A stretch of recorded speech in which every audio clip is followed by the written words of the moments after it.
Good morning दोस्तों। Sidhu winner classes के YouTube platform पे आपका हार्दिक स्वागत है। हम लोग आज पढ़ रहे हैं कक्षा 10 यूरोप में राष्ट्रवाद का भाग 3 है। आज 3 सेशन है हमारा। देखिए, हम लोग जहां तक पढ़े थे उसके आगे शुरुआत करेंगे। आगे है कि आज नेपोलियन का शासनकाल कैसा था, इस बारे में पढ़ना है हम लोगों को। आप लोगों को पिछली कक्षा में हम बताए थे नेपोलियन का शासनकाल।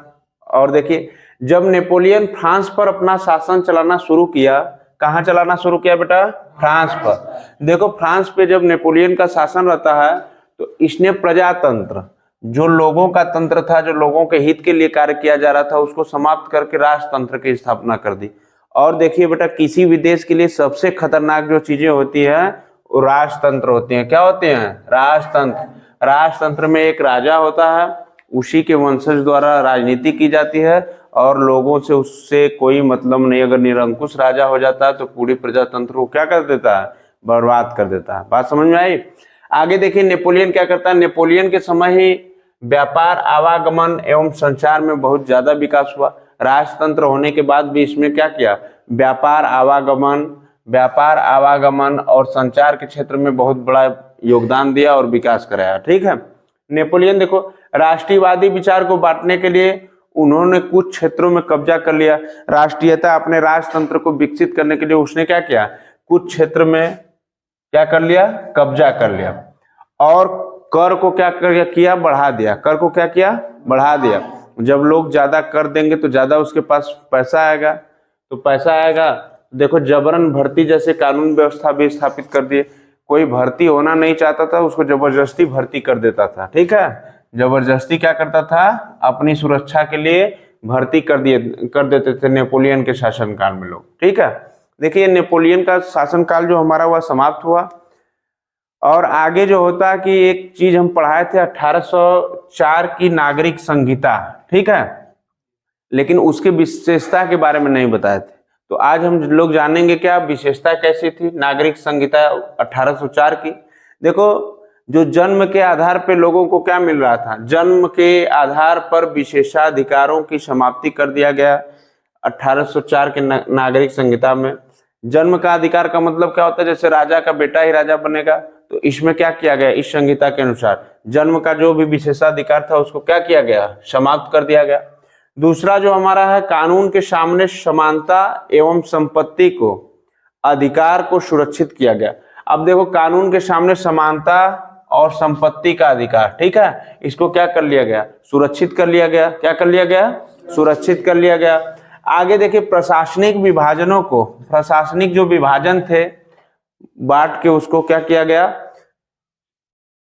प्रशासनिक विभाजनों को सरल बना दिया गया। ठीक है। जब बांटोगे किसी चीज को, जैसे मान लो कि कोई पद पे व्यक्ति बैठा है, तो जैसे क्रमशः सेना ही अपनी बटी है। शुरू से होता है कांस्टेबल अलग होता है, कांस्टेबल के ऊपर दरोगा जी होते हैं, दरोगा जी के ऊपर ऐसे क्रमशः बना रहता है कि नहीं। तो इसी तरह क्या हुआ, जब विभाजन हुआ तो लोगों को काम मिला और काम के आधार पर लोग क्या हुए? सरल। अब बताओ, खाना बनाने वाला व्यक्ति अलग हो गया, ठीक है, पानी पिलाने वाला व्यक्ति अलग हो गया, रोड पे ट्रैफिक मैनेजमेंट व्यक्ति अलग हो गया, आईपीएस आईएएस का एक अलग ही प्रकोप है या कह लो अलग है। तो सबका अधिकार बटा है, सबका काम बटा है, तो काम क्या हो गया? सरल हो गया।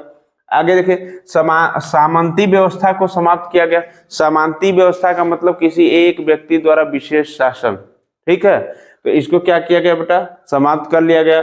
आगे 5वां है किसानों के भूदासत्व। भूदासत्व का मतलब क्या होता है कि कोई बड़ा राजा महाराजा है, वो अपनी भूमि देकर क्या कर रहा है? काम करवा रहा है। ठीक है। और उसके बाद देखिए, और जागीरदारी शुल्कों से मुक्ति हो गई।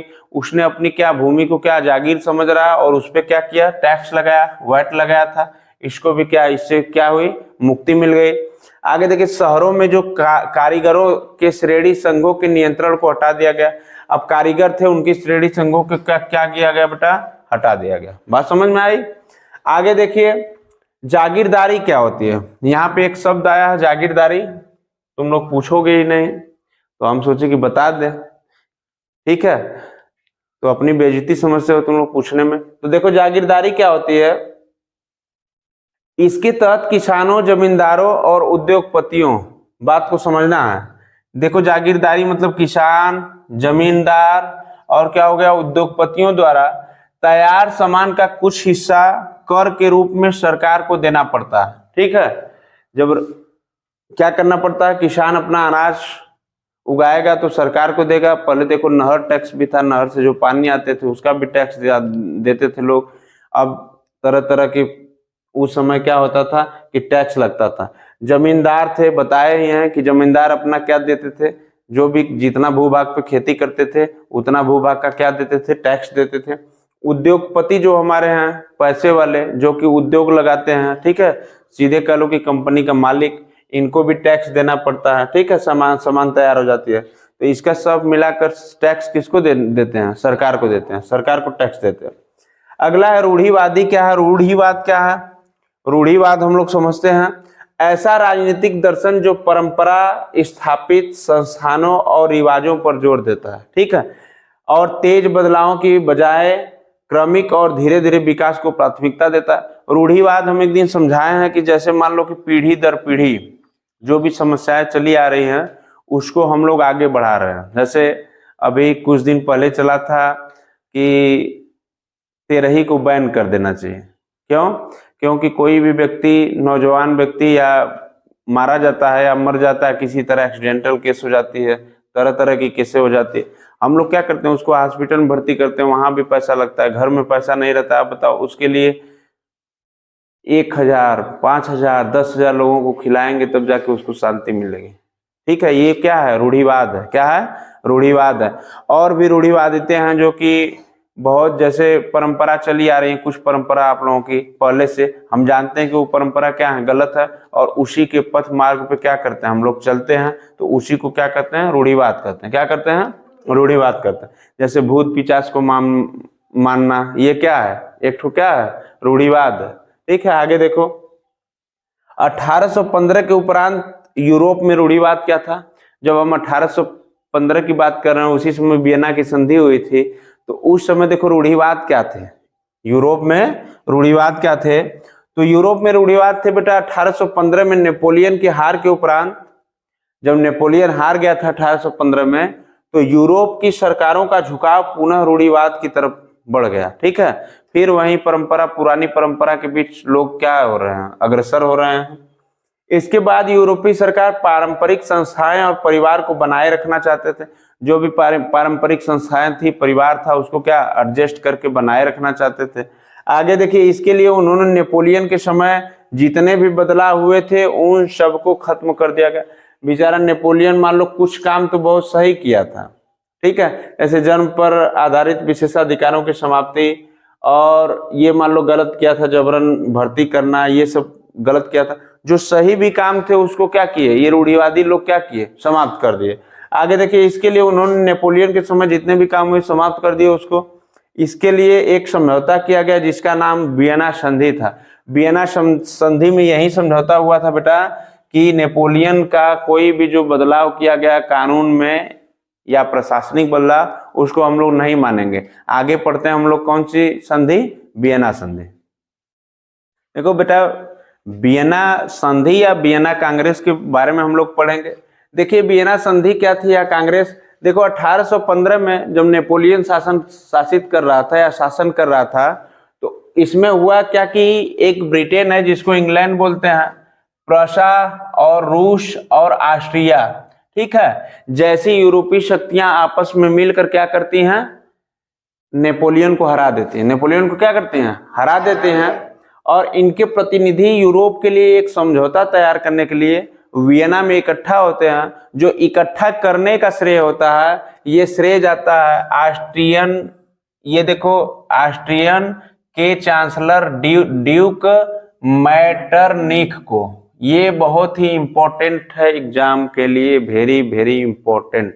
ठीक है, पूछेगा एग्जाम में क्वेश्चन कि वियना की संधि के लिए लोगों को इकट्ठा करने वाले, उनकी अध्यक्षता कौन कर रहा था? तो बताओगे ड्यूक मैटरनिख। पूछेगा ये कहाँ के थे? तो बताओगे ऑस्ट्रिया के। कहाँ के? ऑस्ट्रिया के। ठीक, और इसके बाद देखो, वियना संधि के तहत 3 ठो निर्णय लिए जाते हैं जो कि मुख्य निर्णय होते हैं। क्या क्या होते हैं इसके बारे में हम लोग जानेंगे। पहला जो निर्णय होता है बेटा, फ्रांस की सीमा पर कई राज्य कायम कर दिया जाए, घर बना दिए जाए, बिल्डिंग्स बना दिए जाए, इमारत बना दिए जाए, ताकि भविष्य में फ्रांस अपना विस्तार न बना सके। ठीक है, मान लो जैसे ये सोनौला गांव है, ठीक है, बगल में ही राधे के मड़ई का बॉर्डर है, कैथी का बॉर्डर है। अगर राधे के मड़ई के बॉर्डर वाले क्या कर रहे हैं कि इधर कब्जा कर रहे हैं जमीन को, तो सोनौला वाले क्या करेंगे, इधर इमारत बना देंगे, बॉर्डर से लगा के अपना घर बना देंगे, मकान बना देंगे, नाली बना देंगे, चौराहा बना देंगे। तो क्या कोई बॉर्डर पे फिर इधर कर सकता है और बढ़ सकता है? तो सेम कंडीशन ऐसा ही था। तो क्या करना पड़ा, फ्रांस की सीमाओं पर कई राज्य कायम कर दिए गए ताकि भविष्य में फ्रांस अपना विस्तार ही न कर पाए। ठीक है, आगे देखिए, फ्रांसीसी क्रांति के दौरान हटाए गए बुर्बो वंश, ठीक है, को सत्ता में बहाल कर दिया गया। ठीक है, ये हटा दिए गए थे फ्रांस की क्रांति जब चल रही थी, लेकिन फिर भी इस वंश को सत्ता में क्या किया गया, बहाल कर दिया गया कि आइए आप लोग सत्ता में हमारा साथ दीजिए। ठीक है, लोकतंत्र में। अब देखो, राजतंत्र को जारी कर दिया गया, जो नेपोलियन राजतंत्र को स्थापित किए थे, बाद में फिर लोकतंत्र आया।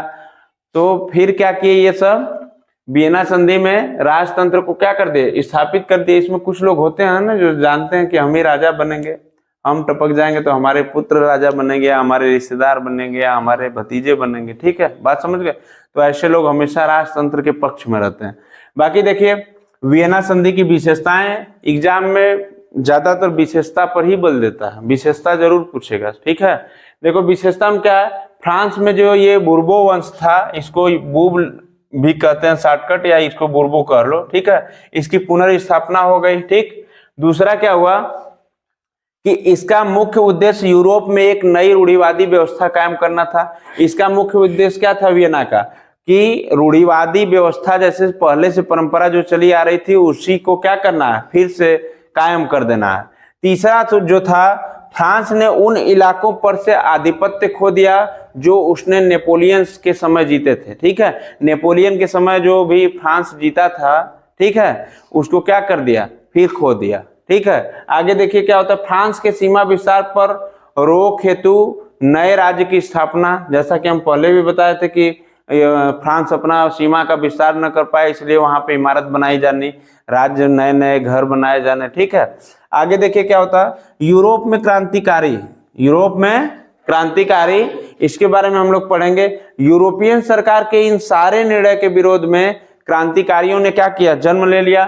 ये जो सरकार निर्णय ले रही थी, देखो, राजतंत्र को स्थापित कर देना, बुर्बो वंश को सत्ता में बहाल कर देना, पुरानी नई रूढ़िवादिता व्यवस्था जो थी उसको कायम कर देना, तो ये लोग क्या किए, क्रांतिकारियों ने जन्म ले लिया। कुछ लोगों को बड़ा तकलीफ हो गई कि जो हम लोग लड़े थे जिस चीज के लिए, फिर वही कायम हो रहा है। ठीक है, आगे देखिए, क्रांतिकारियों ने अंदर ही अंदर कुछ खुफिया समाज का निर्माण कर दिया गया।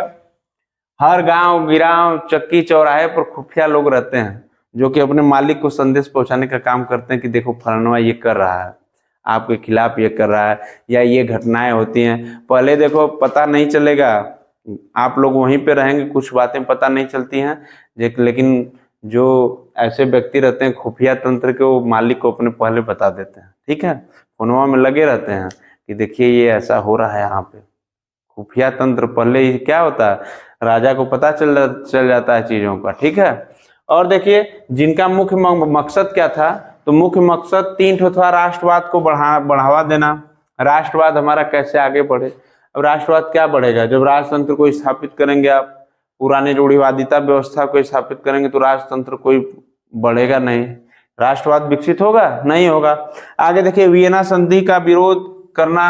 अब खुफिया तंत्र क्या कर रहा है, खुफिया समाज राष्ट्रवाद को बढ़ावा देना चाहता है, वियना संधि का विरोध करेगा कि ये जो संधि हुई है कुछ तो ठीक है, लेकिन इसमें क्या हुआ, कुछ चीजें क्या है जो कि समाज के लिए, राष्ट्रवाद के लिए, आगे बढ़ने के लिए सही नहीं है। स्वतंत्रता के लिए लड़ना, ये खुफिया समाज क्या कर रहा है, स्वतंत्रता के लिए लड़ रहा है, आजादी के लिए लड़ रहा है कि हर व्यक्ति आजाद हो, लोकतंत्र की स्थापना हो। लेकिन यहाँ पे क्या हो रहा है, राजतंत्र की स्थापना को जारी कर दिया गया। ठीक है।